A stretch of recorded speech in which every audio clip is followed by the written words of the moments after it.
जसले मलाई माया दिनुभएको छ उहाँहरूलाई धेरै धेरै धन्यवाद छ है। फेरि पनि स्वागत छ देउ सिक्किम ब्लगमा। हेलो गाइस, नमस्कार सबैजनालाई। म चाहिँ अहिले यहाँ एकछिन घाममा बसेको छु बिहानै है। जाडो छ र म चाहिँ एकछिनमा सिलगढी जान्छु है।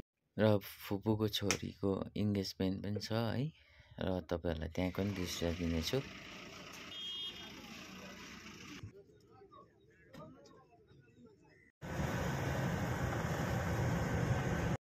र गाइस फाइनली म सिलगढीमा रिक्सामा चढिसकेको छु है। रिक्साबाट तपाईँहरूलाई दृश्य देखाउँदैछु। एकदम रात पनि भइसकेको छ है। अन्त पाकिङबाट म के भन्छ 12:30तिर चढेको थिएँ र एकदमै छिटो आइपुगेँ आज चाहिँ।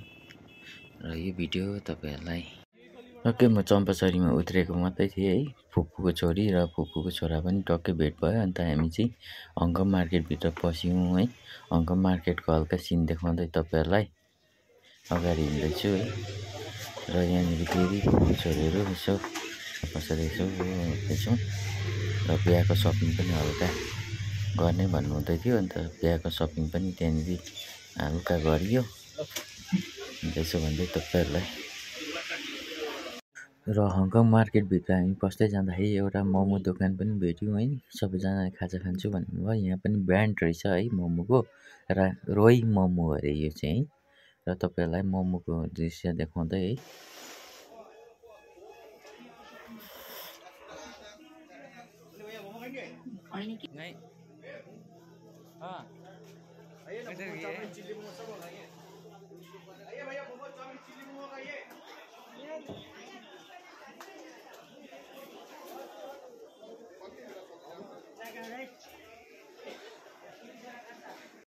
र यसो के भन्छ मोमोसम्म खाइसकेर निस्क्यौँ बाहिर है। अब पार्लर पनि पस्नै पऱ्यो होइन। यसो पार्लरमा गएर यहाँ चाहिँ बोइस जेन्ट्स सबै काट्दो रहेछ नि त कपाल। र त गाइस यो भिडियो यहीँनिर एन्ड गर्दैछु किनभने रात पऱ्यो होइन। भिडियो पनि एकदम लामो भयो। हजुरहरूलाई बोरिङ हुन्छ होला होइन। नेक्स्ट भिडियोमा फेरि भेट्नेछु।